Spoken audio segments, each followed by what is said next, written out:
ಓಂ ತತ್ಸತ್ಪರಬ್ರಹ್ಮಣೇ ನಮಃ. ಓಂ ಗುರುಭ್ಯೋ ನಮಃ. ಸರ್ವರಿಗೂ ಶರಣಾರ್ಥಿ. ತಾಯಿ ಆದಿಶಕ್ತಿ ಭವಾನಿ ತಮಗೂ ಹಾಗೂ ತಮ್ಮ ಕುಟುಂಬಕ್ಕೂ ಸುಖ, ಸಂತೋಷ, ಸಮೃದ್ಧಿ, ನೆಮ್ಮದಿ ಕೊಟ್ಟು ಕಾಪಾಡಿಲ್ಲ ಅಂತ ಕೇಳ್ಕೊಳ್ತಾ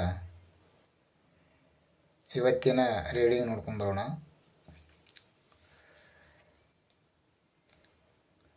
ಹೇಳುವುದು ಒಂದು, ಮಾಡುವುದು ಇನ್ನೊಂದು. ಬಾಯಲ್ಲಿ ಆಚಾರ, ಮಾಡೋದು ಅನಾಚಾರ. ಇವತ್ತಿನ ಯೂನಿವರ್ಸ್ನ ಸಂದೇಶ.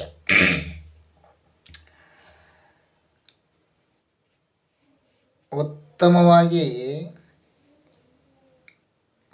ಮಾತಾಡೋದರಿಂದ ಉತ್ತಮ ಜೀವನ ಅದು ನಿರ್ಮಾಣ ಆಗುತ್ತದೆ ಎನ್ನುವ ಕಲ್ಪನಾ ಅದು ಮೂರ್ಖತನ. ಉತ್ತಮವಾಗಿ ಮಾತಾಡೋದ್ರಿಂದ ಜೀವನ ಉತ್ತಮವಾಗಿ ನಿರ್ಮಾಣ ಆಕತ್ತೆ ಅನ್ನೋದನ್ನು ತಿಳ್ಕೊಳ್ಳೋದು ಮೂರ್ಖತನ ಅಂತ ಇವತ್ತು ಯೂನಿವರ್ಸ್ ಹೇಳ್ತಾ ಇದೆ. ಇವತ್ತು ಯಾಕೆ ಈ ರೀತಿ ಒಂದು ವಿಷಯ ಚರ್ಚೆಗೆ ಬರತೈತಂತಂದ್ರೆ, ಕೆಲವರು ಮಾತುಗಳನ್ನ ಕೇಳಿದರೆ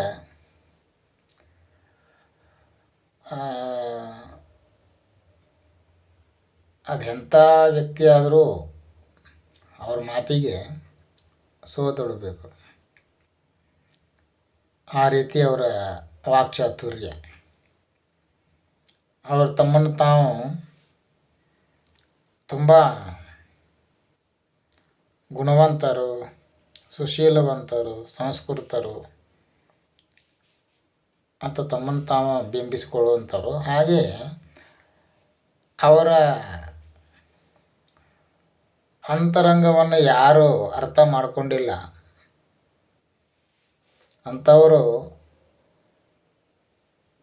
ಇವರಿಗೆ ಕೊಡುವಂಥ ಒಂದು ಬೆಲೆ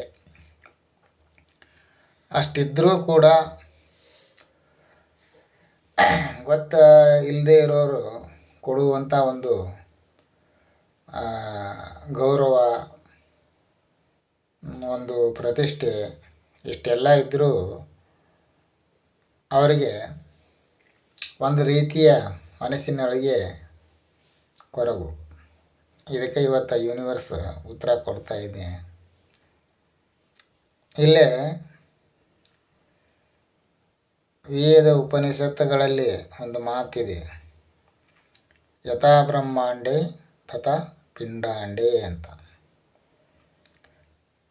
ನೀವು ಶಬ್ದದ ಮೂಲಕ ಇವತ್ತು ಕಣ್ಣಿಗೆ ಗೋಚರ ಆಗಿರುವಂಥ ವ್ಯಕ್ತಿಗೆ ಶಬ್ದಗಳ ಮೂಲಕ ಅದನ್ನು ನೀವು ಅವನ್ನ ಮೋಸ ಮಾಡಬಹುದು. ಆದರೆ ಅಂತರಂಗದಲ್ಲಿ ಏನೈತಲ್ಲ, ಅದು ಶಬ್ದಗಳ ನಿಲುಕದೇ ಇರುವಂಥದ್ದು. ಅದು ನಿಮ್ಮ ಅಂತರಂಗದೊಳಗೆ ಏನೈತಿ ಅದನ್ನು ಬರೀ ನಿಮ್ಮ ಭಾವವನ್ನಷ್ಟೇ ಸ್ವೀಕಾರ ಮಾಡತೈತಿ. ಉದಾಹರಣೆಗೆ ಹೇಳಬೇಕಂತಂದ್ರೆ, ಮಾತಲ್ಲಿ ನಾಲಿಗೆಯಿಂದ ಯಾರಿಗಾದರೂ ನಿನಗೆ ಒಳ್ಳೆಯದಾಗಲಿ ಅನ್ನೋದು, ಒಳಗೆ ನೀ ಹಾಳಾಗಿ ಹೋಗಿಬಿಡು ಅನ್ನುವಂಥದ್ದು. ಏನು ಬಾಯಿಲಿಂದ ಏನು ಹೇಳೋದು, ನಿನಗೆ ಒಳ್ಳೆಯದಾಗಲಿ ಅನ್ನೋದು. ಅಂತರಂಗದೊಳಗೆ ಏನೋದು ನಿಜವಾದ ವಿಷಯ ಏನಪ್ಪ ಅಂದ್ರೆ, ನೀನು ಆದಷ್ಟು ಹಾಳಾಗಿ ಹೋಗಿಬಿಡು ಅನ್ನೋ. ಅಲ್ಲೇ ಬ್ರಹ್ಮಾಂಡ ನಿಮ್ಮ ನಾಲಿಗೆಯಿಂದ ಬಂದಿರುವಂಥದ್ದನ್ನು ಸ್ವೀಕಾರ ಮಾಡೋದಿಲ್ಲ. ಎಲ್ಲಿ ಅಂತರಂಗದೊಳಗೆ ಏನು ಭಾವ ಇರುತ್ತೆ ಅದನ್ನು ಸ್ವೀಕಾರ ಮಾಡುತ್ತದೆ. ಮತ್ತಿನ್ನೊಂದು, ನೀವು ಯಾರಿಗೆ ಅದನ್ನು ಅಂತರಂಗದೊಳಗೆ ಹಾಳಾಗಲಿ ಅಂತೇಳಿ ನೀವೇನು ಭಾವಿಸ್ತಿರಲ್ಲ, ಅದು ಅವರಿಗೆ ಹೋಗೋದಿಲ್ಲ. ಯಾಕಂದ್ರೆ ಅದು ನಿಮ್ಮ ಒಳಗೆ ಹುಟ್ಟಿರುವಂಥದ್ದು ಮೊದಲು ನಿಮ್ಮನ್ನು ಹಾಳು ಮಾಡ್ತದೆ ಅದು. ಮೊದಲ ಆ ರೀತಿ ಭಾವ ಯಾರು ಇಟ್ಕೊಂಡಿರ್ತಾರಲ್ಲ ಅವ್ರನ್ನ ಅದು ಹಾಳು ಮಾಡ್ತದೆ.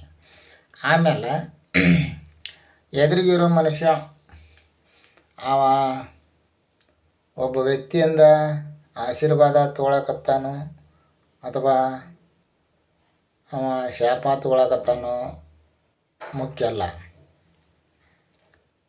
ಯಾವುದನ್ನು ಪಡ್ಕೊಳ್ಳುವಂಥದ್ದು ಗುಣ ಐತಿ ಅದರ ಮೇಲೆ ಎದುರಿಗಿರುವಂಥ ಮನುಷ್ಯನ ಜೀವನ ನಿರ್ಧಾರ ಆಗುತ್ತದೆ. ಈಗ ಒಂದು ಒಳ್ಳೆಯ ಮಾತು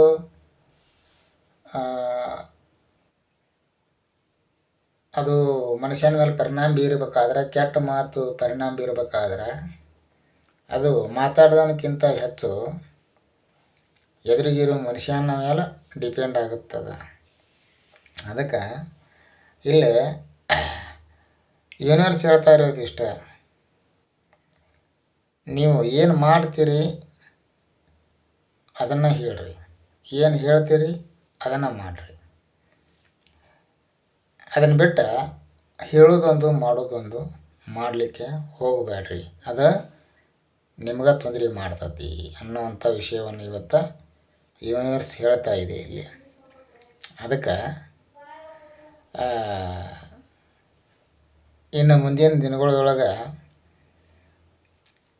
ಶಬ್ದಕ್ಕಿಂತ ಹೆಚ್ಚು ಭಾವಕ್ಕೆ ಬೆಲೆ ಹೆಚ್ಚು ಬರುವಂಥದ್ದು ಇವತ್ತು ಯೂನಿವರ್ಸ್ ಇಲ್ಲಿ ತೋರಿಸ್ತಾ ಇದೆ. ಯಾಕಂದ್ರೆ ಶಬ್ದಗಳಿಂದಲೇ ಸಾಕಷ್ಟು ಗದ್ದಲಗಳು ಹುಟ್ಟುತ್ತಾ ಇದ್ದೀವಿ. ಈಗ ಬ್ರಹ್ಮಾಂಡ ಇದನ್ನು ಅತಿ ಸೂಕ್ಷ್ಮವಾಗಿ ಗಮನಿಸ್ತಾ ಇದೆ. ಇದು ತುಂಬ ಜನರಿಗೆ ಅರ್ಥ ಆಗದೇ ಇದ್ದರೂ ಕೂಡ ಕೆಲವರಿಗೂ ಅರ್ಥ ಆದರೂ ಸಾರ್ಥಕತೆ ಮುಟ್ಟುತ್ತಿದೆ. ಯಾಕಂದ್ರೆ ನೀವು ಗಮನಿಸ್ಬೋದು, ಸಾಕಷ್ಟು ಶಬ್ದಗಳಿಂದ ಇತ್ತೀಚೆಗೆ ಒಬ್ಬರ ಜೀವನ ಸುಧಾರಿಸೈತಪ್ಪ ಅನ್ನೋದಕ್ಕಿಂತ ಶಬ್ದಗಳಿಂದನೇ ಜೀವನ ಹಾಳಾಗಿರೋದು ಇವತ್ತು ಹೆಚ್ಚು. ಇವತ್ತಿನ ಒಂದು ಜೀವನದ ಶೈಲಿ ನೋಡಿದರೆ ಅದಕ್ಕೆ ಮೊದಲೊಂದು ಸಮಯ ಇತ್ತು, ಅದು ಶಬ್ದಕ್ಕೊಂದು ಅದರದೇ ಆದಂಥ ಒಂದು ಪ್ರಾಮುಖ್ಯತೆ ಇತ್ತು. ಆದರೆ ಈಗ ಅದು ಪ್ರಾಮುಖ್ಯತೆಯನ್ನು ಕಳ್ಕೊಳ್ತಾ ಬರ್ತಾ ಇದೆ. ಯಾಕಂದರೆ ಏನು ಮಾತಾಡ್ತೀವಿ ಆ ರೀತಿ ನಾವು ನಡ್ಕೊಳ್ಳೋದಿಲ್ಲ ಅನ್ನೋ ಒಂದು ಉದ್ದೇಶಕ್ಕೆ. ಮೊದಲ ಏನು ಮಾತಾಡ್ತಿದ್ರು ಅದೇ ರೀತಿ ಅವ್ರು ನಡ್ಕೋತಿದ್ರು. ಅದಕ್ಕೆ ಆ ಮಾತಿಗೆ ಆ ಕೃತಿಗೆ ಒಂದಕ್ಕೊಂದು ಹೊಂದಾಣಿಕೆ ಇರ್ತಿತ್ತು. ಇಲ್ಲಿ ಏನಾಗತ್ತಂದ್ರೆ, ನಾವು ಮಾತಾಡೋದೊಂದು ಮಾಡೋದೊಂದು ಮಾಡಿದ್ದೀವಿ ಅಂದ್ರೆ ನಾವು ಅನ್ಕೋತೀವಿ ಅವನ್ನ ನಾವು ಎದುರಿಗಿರುವಂಥ ಮನುಷ್ಯನ ನಮ್ಮ ಮಾತಿನಿಂದ ದಾರಿ ತಪ್ಪಿಸಿದ್ದೀವಿ ಅಂತ. ಏನು, ನಮ್ಮ ಮಾತಿನಿಂದ ಆ ಎದುರಿಗಿರೋ ಮನುಷ್ಯನ ದಾರಿ ತಪ್ಪಿಸಿದ್ದೀವಿ ಅಂಥೇಳಿ. ಆದರೆ ಪ್ರಮುಖವಾಗಿ ನಾವು ಯಾರೇನು ಅದನ್ನು ತಪ್ಪು ಅವ್ರಿಗೆ ಒಂದು ಮಾರ್ಗವನ್ನು ಹೇಳಿರ್ತೀವಿ, ನಾಮ ದಾರಿ ತಪ್ಪಿರ್ತೀವಿ ಅಲ್ಲಿ. ಅದಕ್ಕೆ ಯೂನಿವರ್ಸ್ ಏನು ಹೇಳ್ತೈತೆ ಅಂತಂದ್ರೆ, ನಿಮಗೆ ಒಳ್ಳೆಯದನ್ನು ಹೇಳೋಕ್ಕಾಗಲಿಲ್ಲ ಅಂತಂದ್ರೆ ಕೆಟ್ಟದ್ದನ್ನು ಯಾವತ್ತೂ ಭಾವಿಸೋಕೆ ಹೋಗ್ಬೇಡ್ರಿ. ನೀವು ಒಳಗೇನು ಭಾವ ಹುಡ್ತೈತಲ್ಲ ಅದ ಬೀಜ ಆಗಿ ನಿಮಗೆ ಫಲ ಕೊಡ್ತೈತಿ. ಅರ್ಥ ಮಾಡ್ಕೊಳ್ರಿ, ನಿಮ್ಗೆ ಒಳಗೇನು ಭಾವ ಇರ್ತೈತಿ ಅದ ನಿಮ್ಮೊಳಗೆ ಬೀಜವಾಗಿ ಅದ ನಿಮಗೆ ಫಲ ಕೊಡ್ತೈತಿ. ಇಷ್ಟರ ಮೇಲೆ ಅರ್ಥ ಮಾಡ್ಕೊಂಬಿಡ್ರಿ ಭಾವಕ್ಕೆ ಎಷ್ಟೊಂದು ಶಕ್ತಿ ಇರ್ತೈತೆ ಅಂಥೇಳಿ. ಅದಕ್ಕೆ ಒಳ್ಳೆಯ ಭಾವ ಇಟ್ಕೊಳ್ರಿ. ಒಳ್ಳೆಯ ಭಾವ ಇಟ್ಕೊಳ್ರಿ, ಜೀವನ ಒಳ್ಳೆಯ ರೀತಿಯಿಂದ ಇರ್ತೈತಿ. ಮಾಡೋದೊಂದು ಹೇಳೋದೊಂದು ಮಾಡೋದೊಂದು ಮಾಡಬೇಡ್ರಿ ಅಂಥೇಳಿ ಇವತ್ತು ಯೂನಿವರ್ಸ್ ಹೇಳ್ತಾ ಇದೆ. ಸರಿ ಬಂಧುಗಳೇ, ಇವತ್ತಿನ ಈ ಪೋಸ್ಟ್ ನಿಮಗೆ ಇಷ್ಟ ಆದರೆ ಲೈಕ್ ಮಾಡಿರಿ, ಹಾಗೆ ಶೇರ್ ಮಾಡಿರಿ. ಇದು ಜನರಲ್ ರೀಡಿಂಗ್ ಆಗಿರೋದ್ರಿಂದ ಇದು ಯಾರೆಲ್ಲರಿಗೂ ಅನ್ವಯಿಸ್ತಿದೆ ಅವರು ತೊಗೋಬೋದು, ಯಾರಿಗೆ ಅನ್ವಯಿಸೋದಿಲ್ಲ ಅದನ್ನು ಬಿಟ್ಬಿಡ್ಬೋದು. ಹಾಗೆ ಪರ್ಸ್ನಲ್ ರೀಡಿಂಗ್ ಯಾರಿಗಾದರೂ ಮಾಡ್ಕೋಬೇಕು ಅನ್ನೋದಿದ್ದರೆ ನನ್ನ ನಂಬರಿಗೆ ನೀವು ಕಾಲ್ ಕೂಡ ಮಾಡ್ಬೋದು. ಸರಿ, ಮತ್ತೆ ಇನ್ನೊಂದು ರೀಡಿಂಗ್ ಮುಖಾಂತರ ನಾನು ನಿಮ್ಗೆ ನಾಳೆ ಭೇಟಿ ಆಗ್ತೀನಿ. ಅಲ್ಲಿವರೆಗೂ ಧನ್ಯವಾದಗಳು.